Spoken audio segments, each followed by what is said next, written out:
The Raptors get absolutely beat down at Madison Square Garden in New York, 116-94.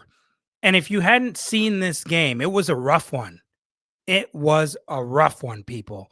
It started off badly straight out the gate. Okay. And so, you know what? Let's not dance around this. Let's just get straight in to the meat and potatoes here. Okay. Um, the Raptors started off this game in hell pretty much because from right off the bat, Deuce McBride went absolutely ape, you know what? He went crazy.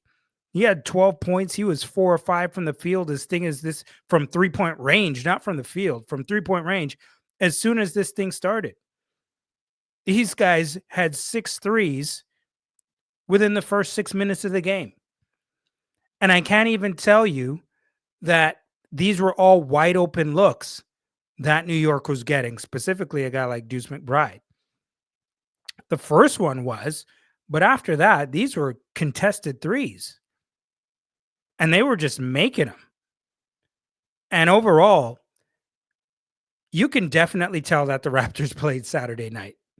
You really could. Like they were a bit sluggish right from the jump, step slow, and you could just kind of see it right from the bat.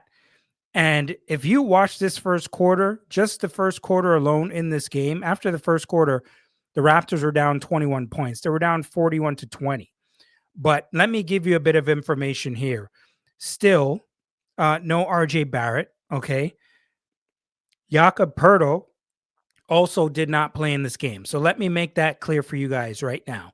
Jakob Pertl did not play in this game. So Jacoby Walter got the start and Jamison Battle got the start in this game. You heard me correctly. Yes, I said Jamison Battle. And do you know how many minutes Jamison Battle ended up playing in this game? Jamison Battle ended up playing 11 minutes in this game. You saw him start the game, and then you saw him in some garbage minutes later on in the fourth quarter. But that was a strange one to me. Yes, you know, he can stretch the floor, but I mean, Jamison Battle, I didn't like that.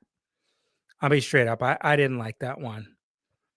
But anyway, no Jakob Pertl in this game. And then as soon as I heard that, I pretty much figured this game wasn't going to go the way that we wanted it to go, especially if you're a Raptors fan, because I told you, and we've all discussed this before, right? The Raptors desperately need a backup center, and I don't know at what point they're going to address this. Probably not until February, at somewhere around the trade deadline. But man, when Jakob Pertl is not in that game, and you do not have a defensive anchor, it's going to be tough because then you become undersized and Scotty Barnes once again has to do a bunch of the heavy lifting on the defensive end guarding Karl Anthony Towns. And you're going to need him offensively. You need somebody else who could do the guarding of centers, these big power forwards, without Scotty Barnes having to necessarily do that because it's going to drain him. And it was a rough game for him, man. He had to do a lot of the offensive work. When the Raptors got into the second quarter, after the first quarter being down 21 points, Scotty went nuclear from 3 point range. Okay. He hit 3 back-to-back-to-back threes to get the Raptors back in this game. And the Raptors ended up going into halftime only down 7, 59-52, but they were down 24 points in this game. They were down 24 points in this game. And I want to be clear about one thing because it said that Jakob Pertl missed this game because I believe of back soreness, which it very much might well be. But let's face it here. The Raptors didn't want them to get a look at Jakob Pertl because this is just a taste. Remember, in the next, 10, 11 days, the Raptors and the Knicks are going to be going up against each other in the quarterfinal in the Emirates Cup tournament. And Coach Rajakovic did not want to give them a look at Jakob Poeltl in that lineup, and RJ Barrett is going to be back in the lineup as long as he continues to progress as well. I'm assuming, I don't know, but I'm assuming that RJ Barrett is going to be back within a week. I'm thinking by the end of the week, Barrett is going to be back in this lineup. Your starting five looks like it will be intact for the Emirates Cup game quarterfinal. And to be completely honest with you, I think the Raptors are a better team than the Knicks. I'll repeat that. I think the Raptors are a better team than the Knicks when healthy. And don't get me wrong, the Knicks are a good team. They were also missing OG Anunoby, key to their team as well. But I do think the Raptors are better. Not a great game from Brandon Ingram by any means in this one. 32 minutes, 14 points, 4 of 11 from the field, 2 of 5 from three-point range, 4 of 7 from the free throw line, gave you 4 assists. But ultimately, he was kind of on lock and key in this game. They took him completely out the game, and he wasn't even a factor pretty much at any point. I mentioned to you, Jamison Battle played 11 minutes. He had 4 points, 2 of 4 from the field, gave you 1 rebound. As well, Scotty Barnes, after going nuclear, hitting those back-to-back threes, he had 32 points in this game, but had to, spend a lot of energy on the defensive end in this one. 7 of 17 from the field. He did have 4 triples. That is a good sign. 5 rebounds, 4 assists, a steal, and 2 blocks in this one. Emmanuel quickly did do some good things in that third quarter. 19 points. 7 of 14 from the field, 4 of 10 from three-point range, 8 assists. And he was doing a lot of talking tonight to the crowd. It looks like he had something to prove to the New York Knicks fans. And, I get it. But there are some really questionable three-point attempts, if in my opinion, from Emmanuel quickly. And, I mean, maybe it's just because the game was kind of so up and down. Big lead at the beginning of the game for the Knicks. Then the Raptors tighten it up and then come back into the second half. And the Knicks ended up beating their rump, like really stomping them out in this one. And just a tough game to watch overall. In the second quarter, I really did like the way that the Raptors battled back. I thought maybe they can have somewhat of a chance if they had a good start to the third quarter. But by the time they got into that third quarter, I mean, just some brutal turnovers. Brutal turnover. 18 turnovers in this game. I repeat, 18 turnovers in this game. And a lot of them are unforced turnovers. And it's just tough to watch at times. And one guy that I'll mention, Collin Murray-Boyles, for a guy who's been struggling, especially from an offensive standpoint, gives you some pretty bad fouls here and there too, but, still looks decent on the defensive end. Collin Murray-Boyles, I thought, looked okay in this game tonight. He had 11 points. He was 5 of 6 from the field. He was efficient. He had like 3 or 4 dunks. Everything came close to the basket. 0 of 1 from three-point range, but he had 8 rebounds, 2 assists. He had a steal as well. And just from a defensive standpoint, I thought he looked pretty good. He does beat you to the spot, and he can guard multiple positions, so that's always good. And you can see that the funny thing about him is, even though he's a rookie, you could see how strong he is. And you could see that opposing players, when they're bouncing off of him, you can kind of see them like, God damn, this guy is strong. For a rookie, typically you don't see that, but it's good to see that with him. Grady Dick gave you 18 minutes in this game. Didn't get much from Grady in this one either. Ochai Agbaji, I thought, looked decent in this game. He did have 17 minutes, had 6 points. He was 3 of 4 from the field. He had 5 rebounds, 1 assist, and 1 steal in this game, only 1 turnover. Thought he looked decent in this game as well. But, ladies and gentlemen, we have talked a lot about the Raptors needing a backup center. And I am just hoping that at some point, because you're going to need one. And Bobby Webster is going to have to address this need at some point. or it'll just be straight up flagrant negligence. They have to address it at some point. Listen to these rebounding numbers. This is alarming. Pay attention to this one. Total rebounds in this game, the Raptors had 40. Do you know how many rebounds the Knicks had in this game? 61. The Raptors were out-rebounded by the New York Knicks by 21 rebounds total. And listen to this. The New York Knicks pulled down 25 offensive rebounds.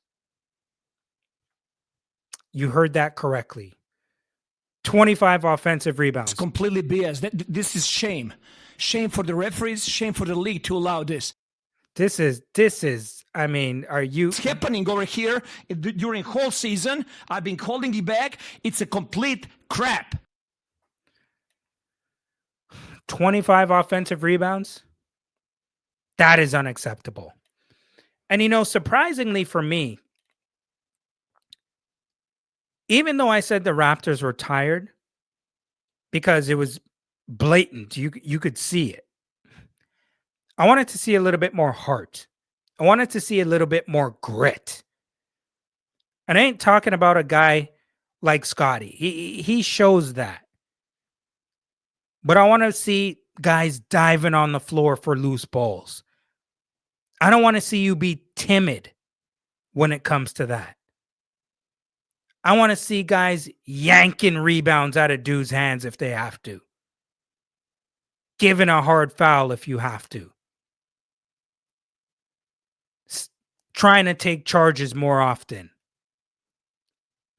Being in the right position. Physicality. I don't want to see guys running through the lane from the opposition untouched. You got to touch guys up. Pause. When they're running through the lane without the ball. You got to let them know that you're there. Even running through, whether it be down the middle, back door, put a hand on them, bump them. Be physical with them. Knock them off balance. Let them know that you're breathing all over them. The Raptors got to tighten up with their toughness and grit. And I've talked to you guys about this from the beginning of the season. There's got to be a certain level of toughness if you're going to be a good team in the Eastern Conference. The East is gritty. Miami, New York, Detroit, Milwaukee. You got to toughen up. And at some point, things are going to have to change when it comes to Raptors' grit and toughness. Boy. You know, one of the things that really ticked me off in regards to the Raptors is some of the passes that they make and the gamble with these passes. One thing I like about the Raptors is the way that they push the ball up the court. And I believe that they lead the league in fast break points. And I want to see the Raptors continue to push the ball because they have horses. But man, some of the passes that they make, especially when they're trailing. When you're trailing in games, you have to limit risk at this point. Because awful full court passes that they throw at times and just being nonchalant, some of these, you can't. Especially when you're down. Especially when you're down. You got to limit risk when you're down. That's why you never want to be trailing by too much. 10-10-62. You ever heard that phrase before? 10-10-62. This is one of the 10s, ladies and gentlemen. So if you never heard me make that phrase before, 62 games are going to be competitive, right? It's going to be back and forth, back and forth, back and forth. 10 games, you will blow out the opposition. 10 games on average, you will get your ass kicked. And this happens to be one of those 10 games where the Raptors absolutely got their behinds kicked in this one. It was not pretty. It was not pretty. And I was hoping that the Raptors were going to tighten this game up because 16 out of the 18 games that the Knicks played before tonight were decided by 8 points or more. So they haven't had the opportunity to be in many clutch games, right? So if that game was tight, the Raptors have been in this position a few times already this season. So I was hoping something happened, but nothing did happen there. The Knicks go into the fourth quarter leading by 16, 93, 77. And I have here in the fourth quarter, Raptors need more size, getting bullied. Bobby Webster needs to address that. The Raptors look tired. You didn't even have to watch down to the clock to go to 0 in this one. Both benches were cleared because this thing was a beatdown, ladies and gentlemen. So the Raptors get back to the drawing board with whoever the hell they play next. Let me tell you who that's going to be. But overall, we just need guys to get healthy, get back in that lineup. The Raptors are currently now sitting at 14-7. So, I mean, that's still really good after 21 games. And so there's nothing to panic about here, folks.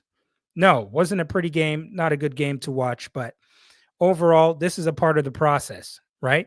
Games like this are going to happen. You just got to bounce back as fast as you can and hope that the Raptors clean up their mistakes. At MikeRoach7 on IG, at MikeRoach23 on X. Make sure you follow, like, subscribe, and share the podcast. A lot of you, as I look at the data, still have not subscribed to the show. Make sure that you hit that subscribe button and share the podcast. If you haven't already done so, make sure you go check out the interview I had with Leo Routens. I have some really good interviews as well coming up for you guys in the next few days. This is the Mike Roach Podcast. Until next time, I'm out.